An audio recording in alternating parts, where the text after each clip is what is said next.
propose un tout petit exposé sur les évangiles de l'enfance, qui sera en même temps un exposé sur quelques aspects fondamentaux de l'oralité apostolique ou de l'oralité évangélique. Ne croyez pas que ce soit exactement la même chose que l'oralité évangélique et l'oralité apostolique. L'expression oralité apostolique renverrait à la tradition de la foi apostolique. Tandis que quand j'utilise l'expression oralité évangélique, je prétends que l'évangile lui-même est oral et doit être oral. L'oralité est une qualité de l'évangile lui-même. C'est-à-dire ce n'est pas seulement les apôtres qui ont transmis oralement l'évangile. C'est que l'évangile comme tel, dans la mystique judéo-chrétienne, doit être oral. Pourquoi ? Eh bien tout simplement parce que la parole de Dieu pour les judéo-chrétiens a déjà été donnée, et elle a été donnée à Moïse. Jean-François Froget ne cesse d'essayer de nous convaincre, avec toutes les difficultés que nous avons à nous laisser faire, que vraiment la Torah, c'est la vérité. Une vérité mathématique même, une vérité divine, c'est de l'ordre des vérités éternelles. Alors on a du mal à y croire parce qu'on a une foule d'idées préconçues qui font qu'en effet, nous considérons qu'au contraire la Torah est une réalité peut-être inspirée, mais en tout cas beaucoup relative aux conditions socio-culturelles de l'époque. Et donc pour les judéo-chrétiens, pour le Seigneur, les apôtres, ses contemporains, normalement la foi hébraïque et judaïque qui était la leur, ils considéraient que la parole avait déjà été donnée. Et qu'en fait, il n'y avait plus grand-chose à inventer concernant la parole. Et cette parole était donnée de deux manières. Elle était d'abord donnée ou en même temps. Elle était donnée de manière écrite, et c'est ce que l'on appelle le Ketib, et c'est ce que nous appelons l'Ancien Testament. Et puis elle avait été donnée aussi de manière orale à Moïse et aux 70 anciens. Et bien sûr, la tradition orale avait comme but d'expliquer la parole mise par écrit. Avec un privilège bien particulier, c'est de ne pas devoir être mise par écrit. Donc ce qui explique la Torah, eh bien, ne doit pas être mis par écrit, mais doit être seulement conservé dans son cœur et transmis de personne à personne à travers une chaîne de témoins qui se constituent en maîtres et disciples, les uns par rapport aux autres. Or, l'évangile du Seigneur, c'est justement un exercice d'explication de la Torah. Et par conséquent, l'évangile ne peut pas être mis par écrit. Car s'il était mis par écrit, ou s'il considérait son statut écrit comme étant un statut intrinsèque de l'évangile, alors ça voudrait dire ou bien que la Torah n'a plus raison d'être, ou bien que l'évangile s'ajoute, il est égal à la Torah écrite. Ce qui revient au même, c'est-à-dire qu'on élimine le rapport de référence et d'explication, ou bien de loi et de jurisprudence. Or, dans la mentalité, dans la foi hébraïco-judaïque, ce qui manque, ce n'est pas la vérité. Ce qui manque, c'est qu'on l'accomplisse. Et donc Jésus ne prétend pas ajouter de nouvelles vérités. Par contre, ce qu'il prétend, c'est qu'avec lui, on va enfin pouvoir vivre dans la vérité et par la vérité. Donc l'évangile est de l'ordre de la jurisprudence et de la réalisation de la Torah, de la vraie parole. À ce titre, la plus belle expression de cette vérité de foi est exprimée par le prophète Jérémie, la fameuse prophétie 31, où il dit « Eh bien, je vais faire une nouvelle alliance qui consiste en ce que je vais mettre Torah si, ma Torah dans leur cœur. Et je vais mettre par écrit au fond d'eux-mêmes, en eux-mêmes, mes préceptes. Donc la distinction entre normalement la Torah et l'Évangile, ce n'est pas une distinction de contenu, alors que nous on est lavé, lessivé et repassé depuis 2000 ans à nous dire qu'on a changé complètement de contenu et qu'on est dans un autre monde, et heureusement parce qu'on est tout fait dans le premier. Mais pour les judéo-chrétiens, il ne s'agit pas d'une distinction de contenu, il s'agit d'une distinction de statut entre la vérité éternelle et sa réalisation en nous et dans l'histoire. Alors oui, la réalisation en nous et dans l'histoire, ça implique une foule de choses. Ça ne veut pas dire qu'on reste à ne rien dire. Et donc l'évangile est oral. C'est en ce sens-là que j'utilise l'expression oralité évangélique. C'est-à-dire que l'évangile n'est pas un livre qui s'ajoute à un livre. Si c'est un livre qui s'ajoute à un livre, alors ou bien le livre qui s'ajoute n'a aucun sens, ou bien celui d'avant n'a plus aucun sens non plus, ou bien on vit dans les livres, on est des rats de bibliothèque. Ce qui est, grosso modo, la situation actuelle.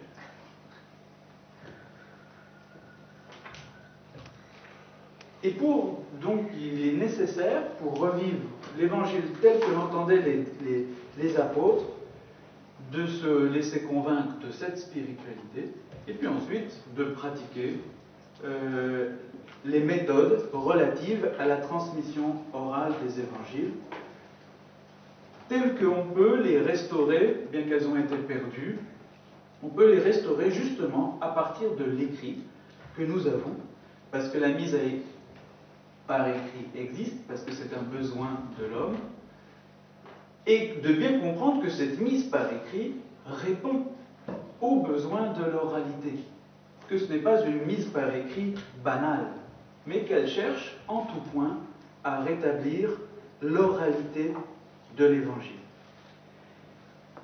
Et ce qui est très intéressant, c'est que Dieu a voulu que nous ayons plusieurs évangiles, ce qui est un grand avantage. Si on n'en avait eu qu'un, on aurait été bien embêté. Mais comme on en a plusieurs, on peut déduire plein de choses, justement, en faisant les comparaisons des uns et des autres. Et justement, on peut voir que si on a plusieurs évangiles, c'est justement pour pouvoir rétablir une transmission orale de l'évangile. Que l'évangile du Seigneur n'est pas un évangile. Il n'est pas dans un évangile.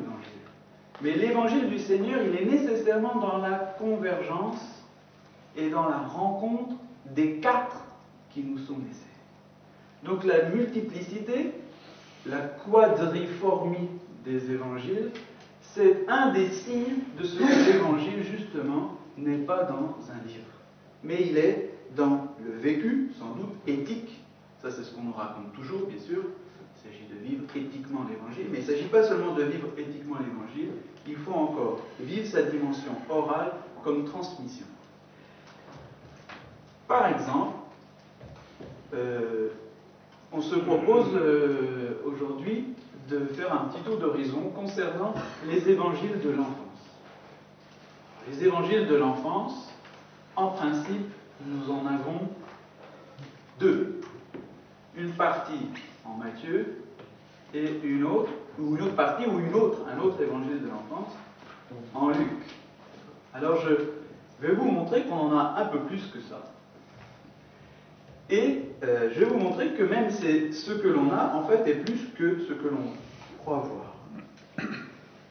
Et pour cela, il faut comprendre que puisque l'écrit, en réalité, est au service de l'oralité, ce qui a été mis par écrit l'a été fait de telle sorte qu'il puisse rendre possible l'oralité.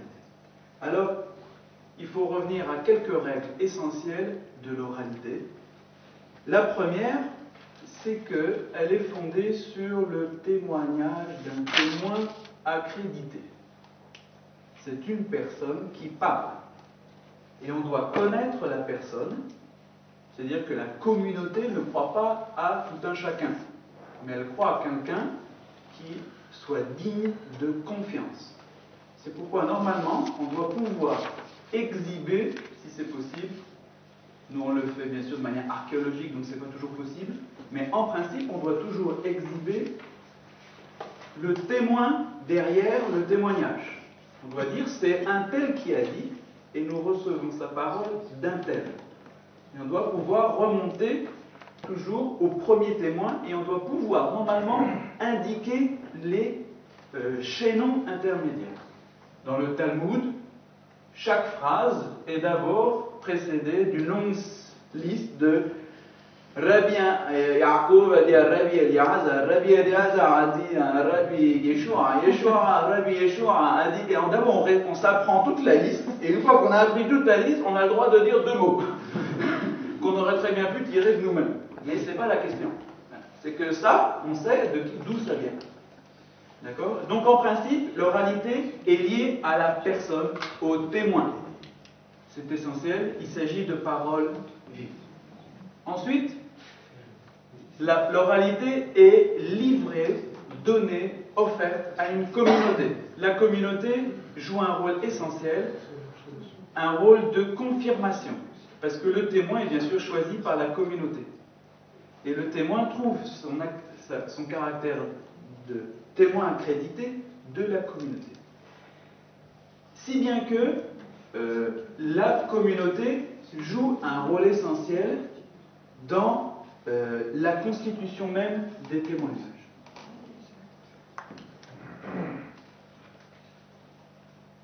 Le témoin qui doit témoigner parle devant des gens qui l'écoutent et qui mémorisent immédiatement.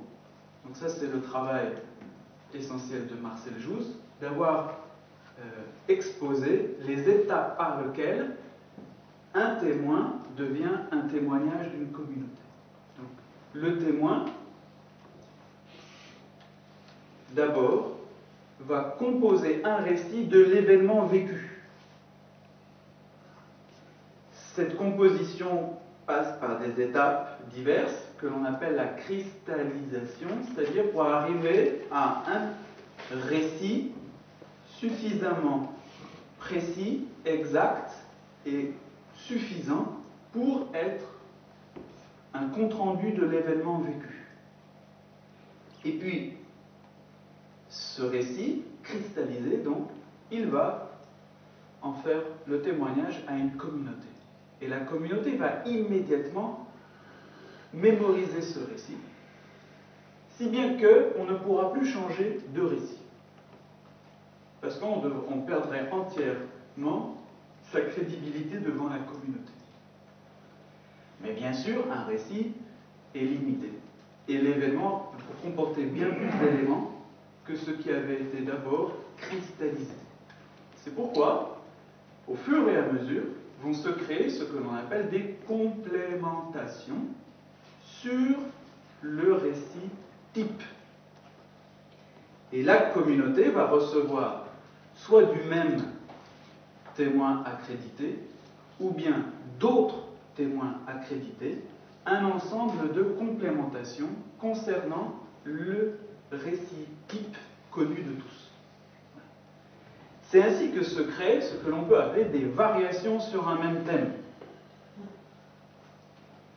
Ces variations sur un même thème ne concernent pas seulement le contenu, c'est-à-dire que l'on va mettre les complémentations en faisceau par rapport à l'événement essentiel. Mais elles vont aussi avoir un rôle quant à la forme, c'est-à-dire qu'on ne va pas ajouter des complémentations sans se plier à la forme du récit type. D'accord ?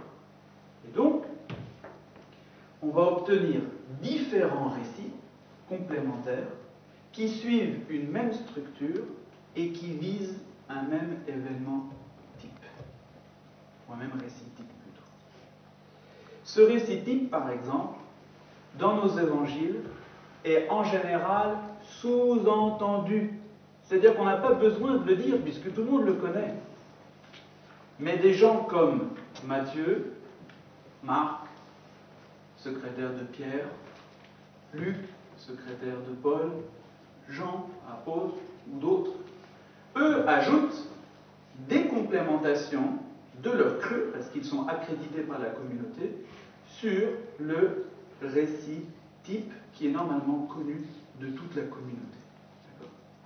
Alors ça, c'est bien sûr vrai pour tous les évangiles, c'est vrai pour toute la période de la formation du saint évangile de notre Seigneur, d'abord de son vivant, durant son ministère public, encore plus durant sa visite en gloire aux disciples pendant 40 jours, et puis ensuite, tout au long de la formation de la communauté nazaréenne qui suit la Pentecôte, si bien que la communauté possédait un ensemble de récitatifs accrédités par des témoins bien précis sur la base d'un récit type ou bien des événements ou bien des chaînes des événements qu'ils se récitaient les uns les autres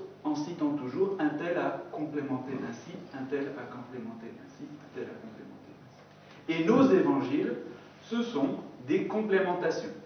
C'est bien pourquoi c'est très intéressant d'en avoir 4. Ça permet justement, en rapprochant les complémentations, de pouvoir déduire avec assez grande certitude ce qui devait être l'élément commun à partir duquel ils ont fait des variations diverses. Alors l'intérêt des évangiles de l'enfance, c'est que normalement ça se passe bien avant tout ça. Et le but de cet exposé, c'est de vous montrer bien, que ça se passait déjà comme ça. Pourquoi? Parce qu'en fait, c'est un procédé qui appartient à la vie de toutes les civilisations orales, et que bien avant de vouloir, comme tel, constituer une bonne nouvelle du salut pour toutes les nations, eh bien, la famille, la sainte famille, non seulement le noyau familial, mais l'ensemble des parents et relatifs de cette famille, eh bien, s'était constitué entre eux tout un patrimoine de récits concernant ces deux enfants extraordinaires que sont Jésus et Jean-Baptiste, et qu'ils se les récitaient les uns les autres avec un respect minutieux de ce que les autres avaient dit, et en suivant toujours une forme commune, afin que l'on puisse les enchaîner les uns après les autres, sans défaut de mémoire. Et donc nos évangiles, eux-mêmes, lorsqu'ils ont été mis par écrit, ont été mis par écrit de telle sorte que qui avait la pratique de l'oralité pouvait retrouver la forme orale de complémentation réciproque des témoignages. Qui n'a pas connaissance de cette pratique, c'est-à-dire nous tous, eh bien nous lisons les choses que le, et nous ne voyons pas que ça c'est en rapport à ça, que ça c'est en rapport à ça, et qu'on pourrait les mettre comme en deux cœurs alternés, de telle sorte de pouvoir justement se complémenter un témoignage type. Luc, qui est l'auteur que l'on considère le plus grec des évangélistes, parce qu'il écrit sans aucun doute le grec le plus élaboré des autres, de tous, en réalité se révèle aussi autant, sinon plus, élaboré en araméen.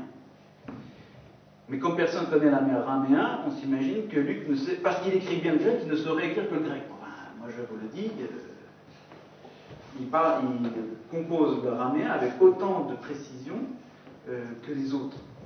Et donc, les témoignages de Matthieu, de Luc, et puis on verra de Jean, tous se servent à ce jeu-là, et ils ont tous été très respectueux donc de la forme type.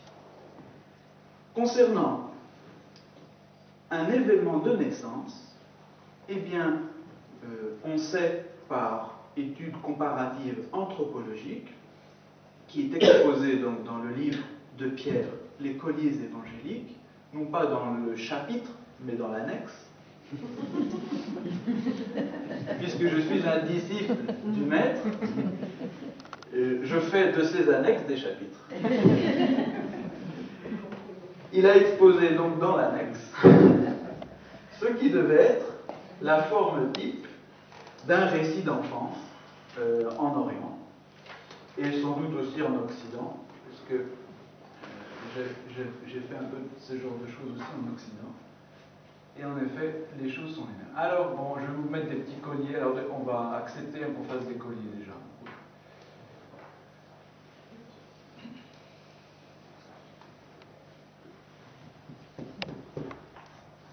Alors, ce sont des quinquennaires, parce que c'est la forme la plus simple qui se compte sur les doigts de la main.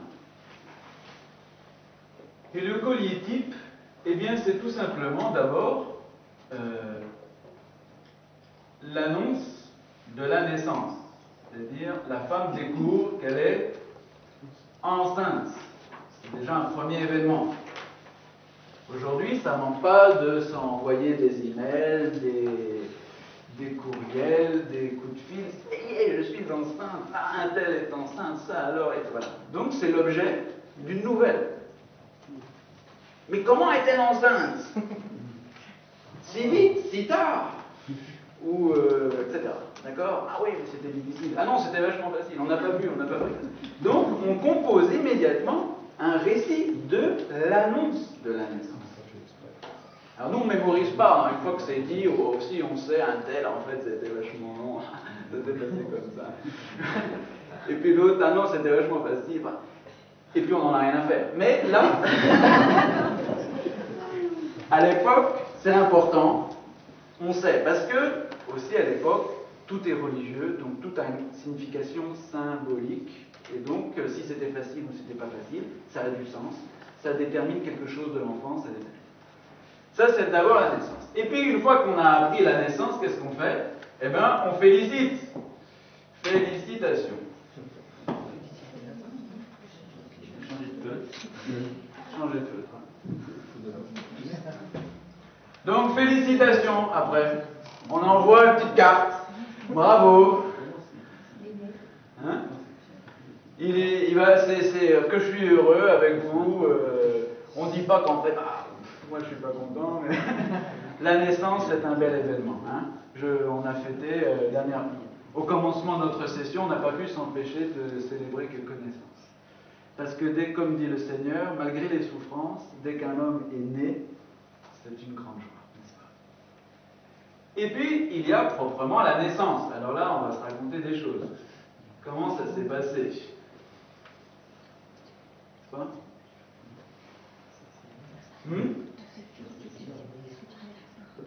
J'ai pas entendu. Quel sexe? En césarienne ou naturelle? Péridurale ou péridurale? Debout ou assise? Maintenant, il paraît que debout, on s'en met à debout. Bref, on en fait plein de choses. La naissance, c'est une affaire. Le père y était ou le père a fui. Oui, il est tombé dans les pommes. Donc, on compose des récits de l'événement. Et puis après, on raconte un peu la visite. Tout le monde commence à aller voir, féliciter, bien sûr, de nouveau, mais cette fois-ci, l'enfant, il fait des visites. Et puis, dans le cas du monde, dans le cas un peu partout, il y a la question du nom. Quel nom on lui a donné? Capital. Pourquoi tel nom, comment, etc., etc. Et puis, parce qu'on est quand même dans une civilisation religieuse, on a nécessairement le rapport à Dieu. Ici, il y a deux éléments. Il y avait ce qu'on appelait jusqu'à peu, mais qui n'existe plus, les relevailles, c'est-à-dire la fin de la période d'impureté ou d'indisposition de la femme, donc la réentrée de la parturiente dans le tissu social normal, et puis, normalement, quand même, le rapport à Dieu, c'est-à-dire on va offrir un sacrifice d'action de grâce, on va célébrer devant Dieu la naissance de l'enfant. Donc tout ça, voyez-vous, Aujourd'hui, peut-être on va penser à faire une première messe d'action de grâce pour une naissance. Qu'est-ce qu'on peut faire de ce genre de choses? On pourrait considérer que le baptême chez nous, c'est la 5e période. Consécration au temple. D'accord? Donc voyez-vous, ces schémas-là sont des schémas universaux. On n'a pas besoin d'être savant pour le comprendre. Par contre, être savant, qu'est-ce que c'est? C'est être attentif, tout simplement. Voilà. C'est prendre au sérieux le réel.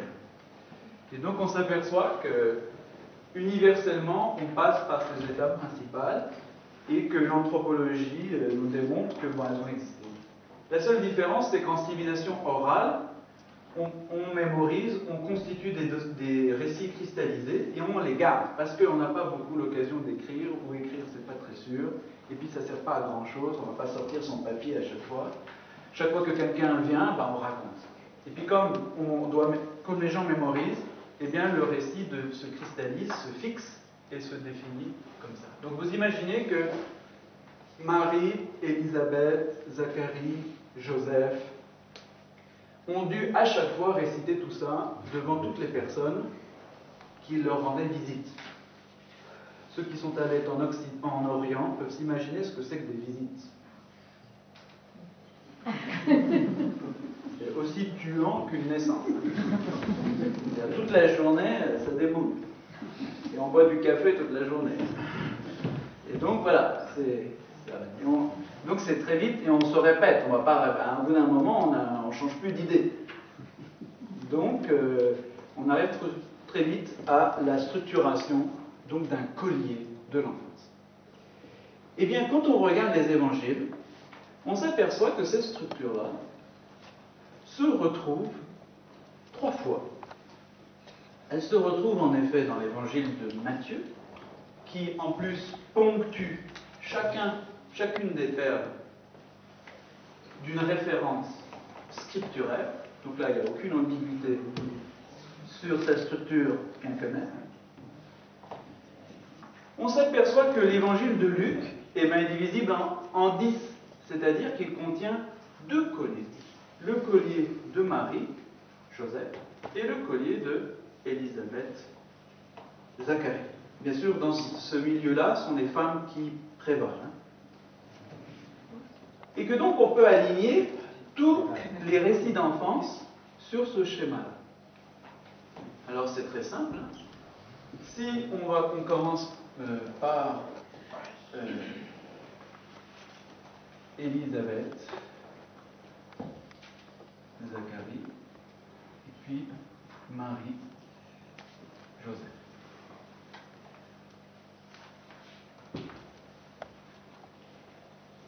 On peut retrouver tous ces schémas chez eux. Mais ici, je voudrais m'arrêter sur une chose. Comme ça se vérifie pour nous, on dit certaines choses aux gens, puis il y a des choses qu'on ne dit pas. Qu'on dit aux proches. C'est-à-dire que on dit la distinction du public et du privé joue. On ne dit pas tout à tout le monde. C'est bien pourquoi, quand on fait l'analyse comme ça, on a le sentiment qu'il y a des blancs. Et que précisément, il y a des choses qui n'ont pas été dites et des choses qui ont été dites à la place. Et donc là, on est dans la structure de la variation sur thème. C'est-à-dire que les colliers qui nous ont été donnés, ce sont des variations, que moi j'appelle midrashiques, si vous préférez péchériques, qu'importe. Le principal, c'est que c'est midrash, c'est on fait une étude, c'est-à-dire qu'on fait croître quelque chose à partir d'un élément premier. Et que, par exemple, nous n'avons aucun récit de relevailles. Nous n'avons pas toutes les visites. D'accord? Et nous n'avons même pas toutes les félicitations. Mais comme nous, on est disciples de l'Église, on est les proches. En fait, ce qu'on a reçu le plus, ce sont précisément les témoignages privés de la communauté d'abord des proches de Nazareth et puis ensuite de la communauté chrétienne.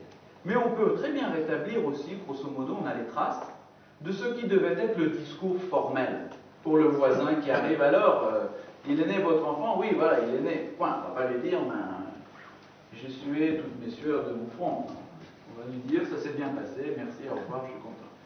Voilà.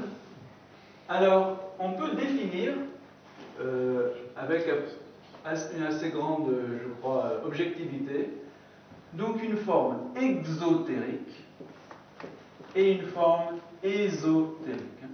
Exo, donc pour l'extérieur, et une forme ésotérique pour l'intérieur, pour les intimes. Et chez Marie, c'est la même chose, exo et éso. Dans le cas de Joseph, on peut considérer que, dans la mesure où il se réfère à l'écriture, c'est un discours ésotérique ou exotérique. C'est assez... Enfin, de Joseph, on n'en a qu'un, ça se suit, il n'y a pas de problème. Par exemple, l'annonce de la naissance. Croyez-vous que Zacharie et Élisabeth aient dit à tout le monde, un ange m'est apparu? C'est Éso. Donc, l'ange ici, ça a dû faire partie de l'annonce angélique, ésotérique. Mais on a pas mal d'éléments intéressants sur... Bon, on va continuer. Les félicitations, par exemple. Est-ce qu'on a des félicitations pour la grossesse de Élisabeth?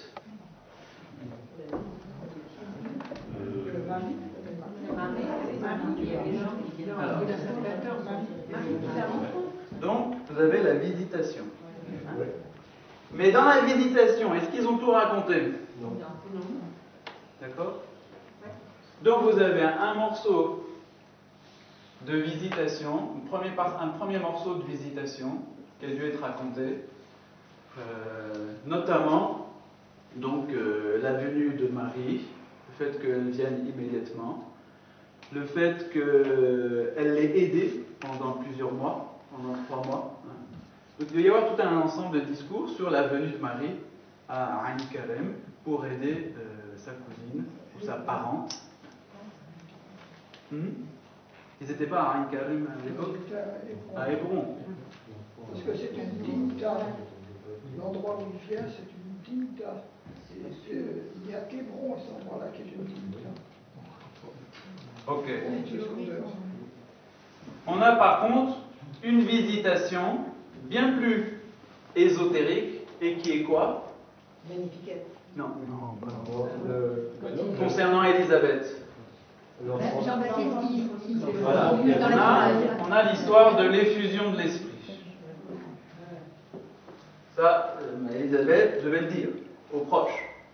Quand Marie m'a rendu visite, en plus, j'ai été rempli d'Esprit Saint, j'ai prophétisé et le bébé a bondi en moi. Mais ça, elle ne devait pas le dire à tout le monde. Donc il y avait un discours formel et un discours intimiste. Pour ce qui est de la naissance, Avant, à la période deuxième, et aussi tout le pays était dans la joie et s'étonnait de ce qui arrivait à cette famille-là. oui, Oui, il y a quand même. Ça suppose plein de félicitations et de communication. oui, mais on parle du contenu. Qu'est-ce que Élisabeth devait retenir de ces visites? Qu'est-ce qu'elle devait dire à ces visites-là? Qui s'appellerait Jean. Ah, il s'appelle Jean, etc. Enfin non, ça c'est après. Ah, ça, oui. Parce que là c'est avant la naissance. Là c'est des félicitations avant. C'est des félicitations pour la grossesse. Oui, donc en fait, elle devait confirmer qu'effectivement, malgré son grand âge, Voilà. elle était On a ce verset-là chez Luc. Oui. Et on a une phrase même bien précise. Dieu a enlevé mon opprobre. Donc on a l'histoire de l'opprobre et l'histoire de l'effusion. Elle devait donc tenir en discours ésotérique. Voyez-vous, finalement, Dieu est grand parce qu'il a enlevé mon opprobre. Et puis ça devait s'arrêter là. Et puis pour les intimes, eh bien voilà. Alors, en intime, on avait d'abord l'ange, et puis on avait l'histoire de l'effusion de l'esprit.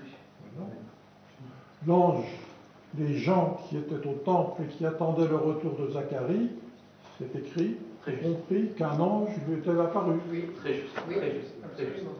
Et donc en ésotérique, on devait dire, en exotérique, on devait en effet raconter qu'il s'est passé quelque chose de bizarre au temple.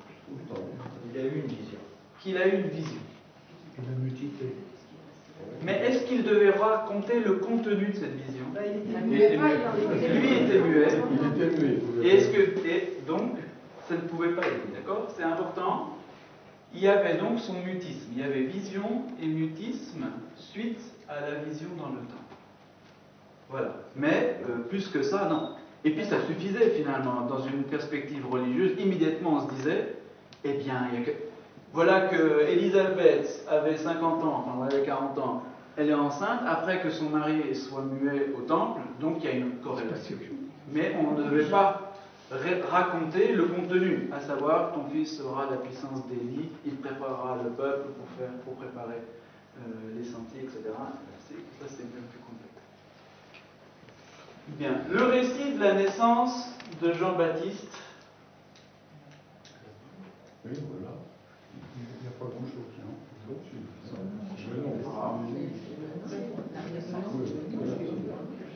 On a un blanc.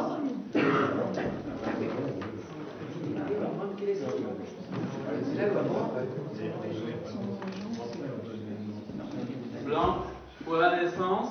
On a un blanc d'autant plus frappant que la Vierge qui reste 3 mois après les 6 mois de grossesse de Sainte Élisabeth, c'est qu'elle est restée jusqu'à la naissance. Ouais, mais on raconte rien. Il ne raconte rien. De spécial. Hein. Elle a dû assister à la naissance. On sait pas. Par contre, pour l'histoire du nom, qu'est-ce que nous avons? On a deux choses, là c'est clair. On a la forme exotérique et la forme ésotérique. Quand arriva le moment où Elisabeth avait rencontré. Oui, oui. On a, si vous voulez, on a le fait. On a le fait.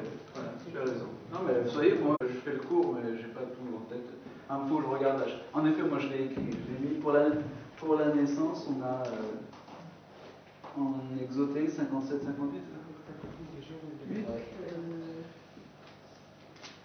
On a le fait. On a juste la mention. Bon, le récit lui-même a été un peu perdu, mais on a la mention. À un moment, c'est fait. Parce qu'il est toujours important de tenir les décomptes. Même si on ne raconte pas une chose, on tient les décomptes. Alors, pour l'histoire de la visite et du nom, là, on a deux récits magnifiques. On a l'histoire, donc,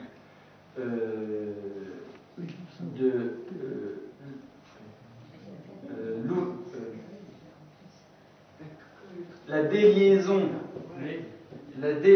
de Zacharie avec le nom qui est prononcé. D'accord? Ça devait être l'exotérique. Et puis l'ésotérique, on avait le Benedictus, non? Parce que là, il contient des éléments théologiques importants qu'on ne devait quand même pas raconter à tout le monde. D'accord? On devait dire, bah, quand il a dit son point. Ce qu'il a raconté. Et d'ailleurs, vous notez que dans l'évangile de Luc, la formulation écrite est très ambiguë, puisqu'on dit et il ouvrit sa bouche, et puis on passe ensuite à et tout le monde se réjouissait, et ensuite on reprend. Et il ouvrit sa bouche, et on a le Bénédictus. Donc on voit très bien que ce sont deux récitations différentes. Elles ne s'enchaînent pas. Maintenant, les relevailles, qu'est-ce qu'on a? Pour Jean-Baptiste, On n'a rien. Pour Jean-Baptiste, on n'a rien. Et puis, par contre, on a autre chose. Qu'est-ce qu'on a? Grandissait son esprit. Il était solitaire. Voilà. On a une complémentation originale qui, en fait, porte sur plutôt l'enfance de l'enfant, qui est son séjour au désert. Alors, voyez-vous, le séjour au désert, en quoi cela se réfère au relevailles et au temple? Purification. Voilà. Il y a des thématiques qui lui sont connexes. Le désert, c'est le lieu classique de la rencontre avec Dieu. Le désert, c'est le lieu de la purification, c'était la fonction des relevailles. Le désert, Les relevailles, c'est lié à la circoncision, parce que la circoncision. non, c'est vous en êtes un. La circoncision, c'est le 8e jour. Les relevailles, c'est le 40e.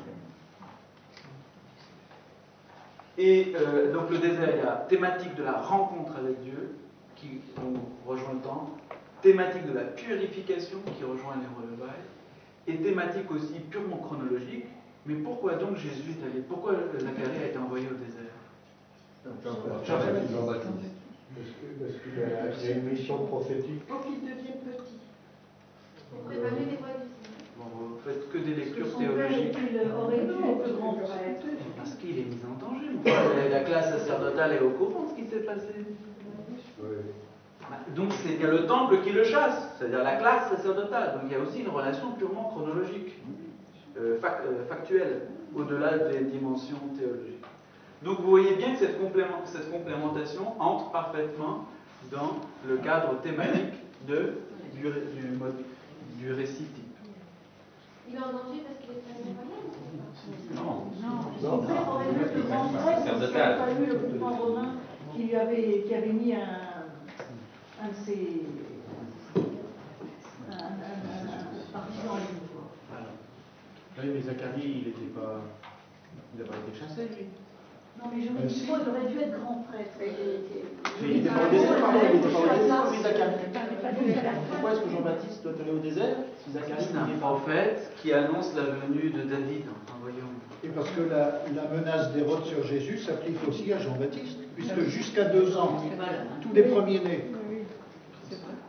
Oui, mais il n'est pas chrétien. C'est toute la paix. Là, c'est la problématique que David qui est derrière la prophétie de. Oui, accessoirement, il est partiellement caché. Oui, enfin, c'est un peu.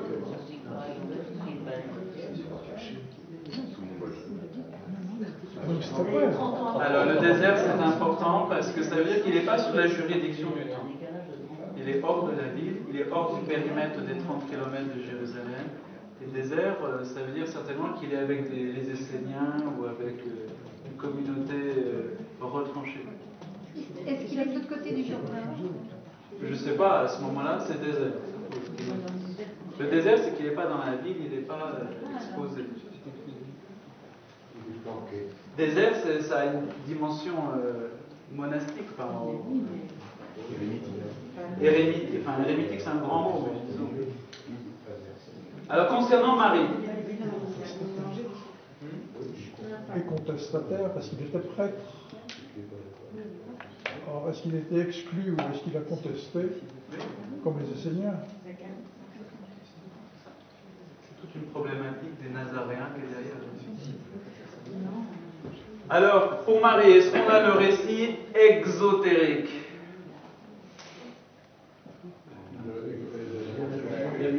De l'annonce. Au berger. De l'annonce, non. Non, L'annonce. c'est dans la naissance. Non, c'est ésotérique. Pour l'exotérique, Ésotérique, il n'y a pas on n'a rien du tout. Par contre, on a l'annonciation angélique. Hein, ça fait aucun doute. Pour l'ésotérique. Concernant les félicitations de la naissance à venir, exotérique, qu'est-ce qu'on a? Si, on a Élisabeth. Alors on peut considérer que ça vaut pour les doubles. Sauf que c'est quand même Marie qui va voir Élisabeth. C'est pas Élisabeth qui va voir Marie. Bon, je ne pense pas. Parce que ce que dit Élisabeth de l'enfant qui est dans le sein de Marie est déjà tellement théologique et tellement dangereux que ça ne fait pas partie proprement d'une visite faite à Marie. Moi je pense qu'il n'y a rien en exotérique. Oui, parce que le danger était immédiat. Oui, puisqu'elle n'était pas acceptée par Joseph. Par contre, on a bien sûr l'ésotérique, c'est la visitation, et plus précisément, on a le Magnificat. Les générations tout entières me féliciteront.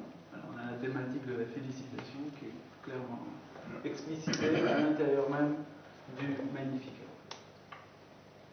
Concernant la naissance, qu'est-ce qu'on a? Les bergers.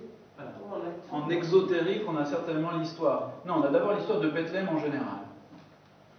On est allé à Bethléem, on n'a pas trouvé d'hôtellerie, on a dû finir dans une grotte au milieu des vaches et des cochons.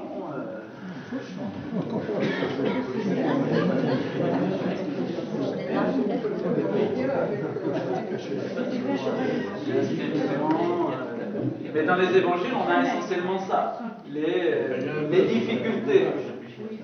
En version moderne, c'est on est arrivé au service des naissances, il n'y avait pas de médecin, l'infirmière buvait son café, j'étais angoissé.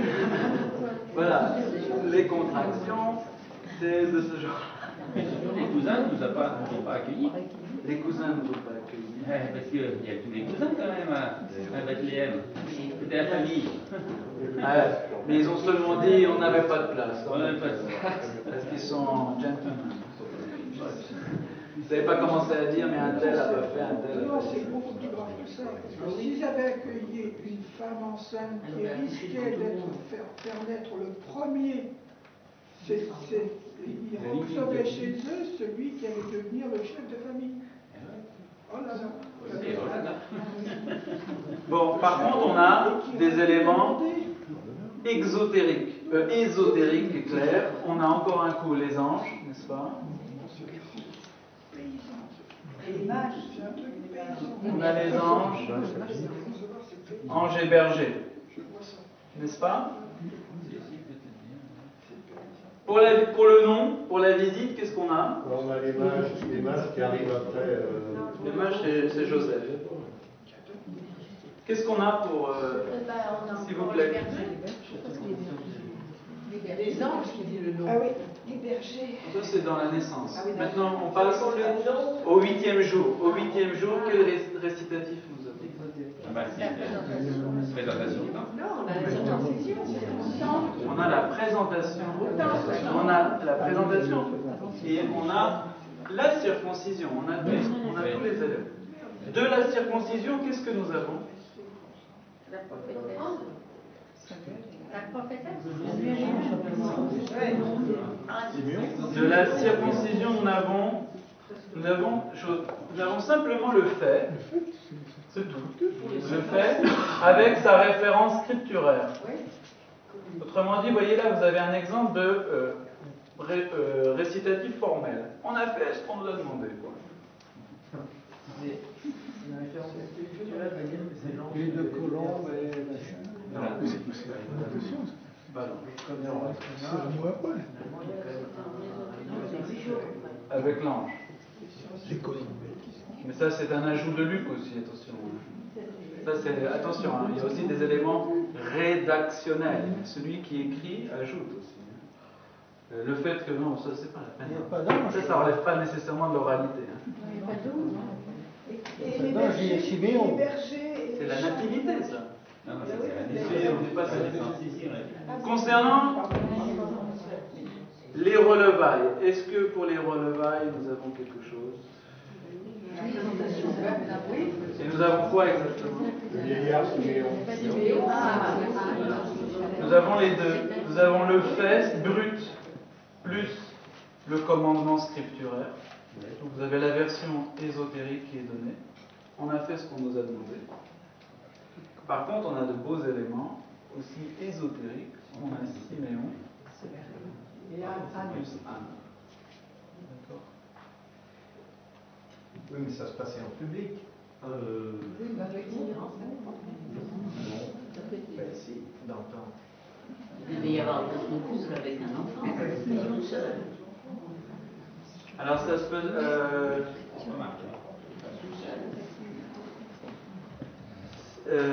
pardonnez-moi.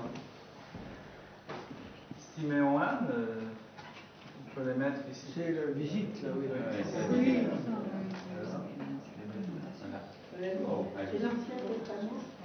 Alors, en effet, est-ce que c'était un événement privé ou public? La question ne se pose pas. La question, c'est de savoir si je vais le raconter ou pas. Et de savoir si les autres entendent ou pas. Que Siméon, oui, le rite de circoncision, le rite d'imposition des noms, etc., le rite c'était des communautés, c'était des célébrations publiques, ça se faisait pas, il y avait tellement de monde de toute façon. Mais que Siméon ait parlé à Marie et Joseph, vu le brouhaha et vu tout le monde qu'il y avait, c'est pas nécessairement que beaucoup aient entendu, et encore moins que tous aient retenu, et encore moins que tous aient compris l'intérêt de retenir ce qu'ils entendaient. Donc on n'est pas obligé de se dire qu'immédiatement ça a été un scoop à Jérusalem. Et chronologiquement, on s'est présenté après, c'est autant de 80 Ah, vous avez raison. Pourquoi? Si ça marche, je vais vous expliquer. Parce que le fait de la circoncision, d'accord, qui est relatif au nom. Donc on a le rapport, c'est circoncision, non. Vous êtes d'accord? Mais normalement, il y a des visites. On reçoit du monde. C'est en relation à la question des visites. Eh bien, Marie, oui, a préféré ne pas faire mention des visites familiales. Elle fait mention des visites de qui? De ceux qu'elle a connus quand elle était au temple. Alors bien sûr, vous me direz, mais ça s'est passé après, qu'importe. Ce qui importe, c'est la thématique de la visite. Les proches de Marie, c'est pas les gens qu'on connaît. Les vrais proches de Marie, ce sont ceux qui ont vécu avec elle au temple. Donc la thématique de la visite vient ici. D'accord ? Même si, en effet, les récitatifs, là aussi, il faut se libérer de la succession scripturaire de notre évangile. Luc dit, ils ont fait cela pour faire comme on leur demande. Puis ils ont fait cela pour faire comme il leur demande. Et puis il y avait Siméon qui.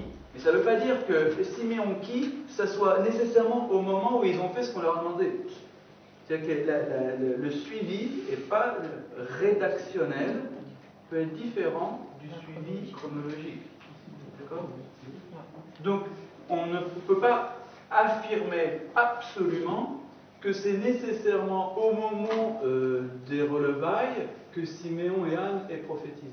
Ce qu'on peut dire, c'est que c'est au moment où, soit pour la circoncision, soit pour les relevailles, ou peut-être encore d'autres circonstances, au moment où ils étaient dans le temple, eh bien, Siméon et Anne ont donné ces témoignages-là. Et dans le décompte, je le rétablis à l'intérieur de la thématique des visites des proches. Et ici, les vrais proches de Marie, en ésotérique, ce sont ceux qui l'ont accompagnée à l'époque où elle vivait dans le temple lui-même. Pour les relevailles, on a donc le commandement et le fait, et puis on n'a pas d'exotérique sur les relevailles, à moins d'y mettre Simon et Anne. Par contre, Marie a fait une autre complémentation qui nous est donnée, et qui est la célèbre épisode du recouvrement au temple. D'accord ?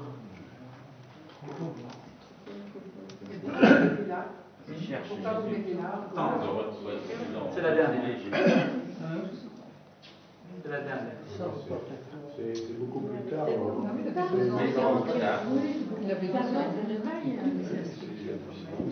Ce qui importe, c'est la structure. Et ça, c'est de l'ordre de la variation sur thème. Donc je peux faire la variation sur thème. L'important, c'est que nous, il nous a été transmis cette variation-là. D'accord ? La structure type, suivez la chronologie.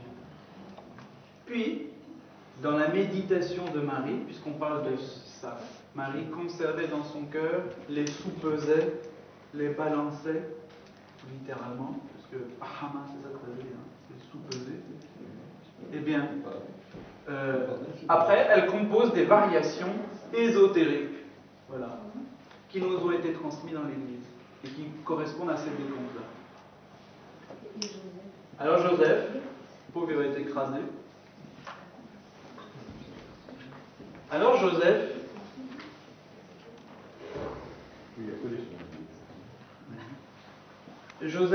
il a une structure un peu particulière parce qu'il ne suit pas nécessairement la chronologie, on ne sait pas exactement,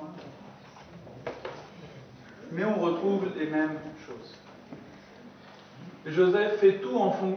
Joseph nous donne qu'une méditation sur la parole. Donc c'est tout de suite un degré pas nécessairement ésotérique, exotérique. C'est tout de suite de l'ordre de l'ésotérique, c'est tout de suite de l'ordre de la méditation sapientielle. Et donc on a la même chose. Joseph nous présente d'abord une annonciation angélique.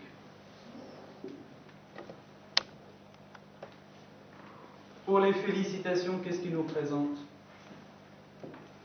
Il nous présente Marie qui revient de chez Élisabeth. Non. Il nous présente des mages. Les mages sont venus féliciter la naissance imminente, parce qu'ils l'ont su avant. Donc c'est bien de l'ordre de la félicitation pour une naissance imminente. Ils sont venus adorer. D'accord?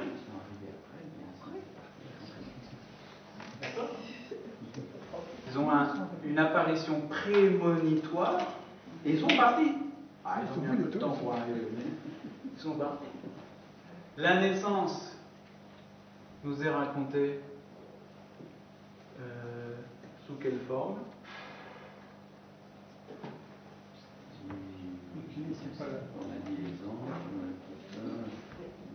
Il est nommé Joseph. Déjà, il voit Joseph et sa mère et l'enfant. La naissance ne nous est pas racontée. Elle n'est pas méditée par Joseph. Par contre, il y a la fuite. Et la fuite, c'est bien quand il est nouveau-né quand même. Hein. C'est immédiat. L'importance, ici, c'est la référence au nouveau-né. Moins de 2 ans. Et puis, pour le nom, qu'est-ce qu'on a? Tu lui donneras le nom. Non. C'est Marie. Eh bien, c'était pas pour le nom, pardon, c'est moi qui me suis trompé. C'est pas la thématique du nom, c'est la thématique de la circoncision, parce que c'est nom et circoncision. On a quoi? Eh bien, le massacre. On coupe. Si on coupe pas le prépuce, on coupe la tête. Et même thématique du sang versé, du cri des circoncis, de la thématique du sang versé.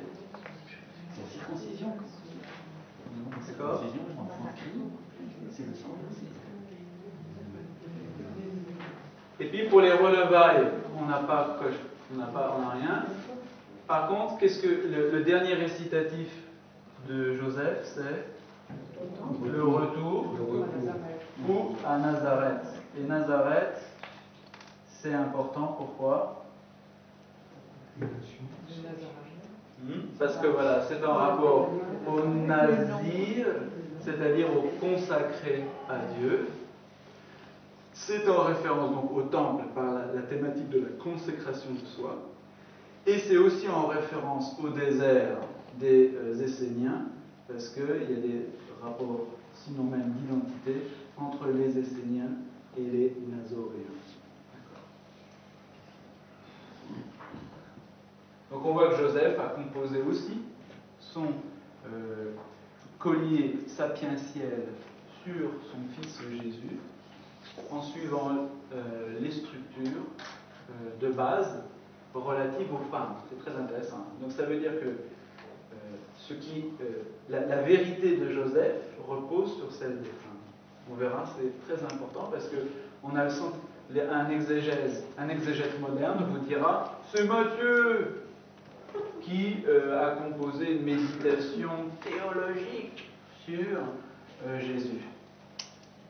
Parce que pour eux, Matthieu, c'est Matthieu, parce que Joseph n'a pas de statut. Mais là, en montrant la continuité dans la composition, on assure que Joseph, il se plie à un témoignage oral historiquement bien avéré qui est celui des femmes. Et la prochaine leçon que je vous donnerai vous approfondira précisément le fait qu'il suit la chronologie même des femmes. D'accord?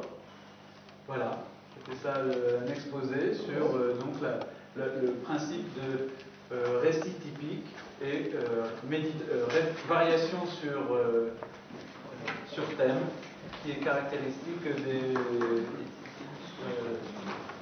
témoignages oraux et qui leur assure leur solidité et leur complémentation régionale.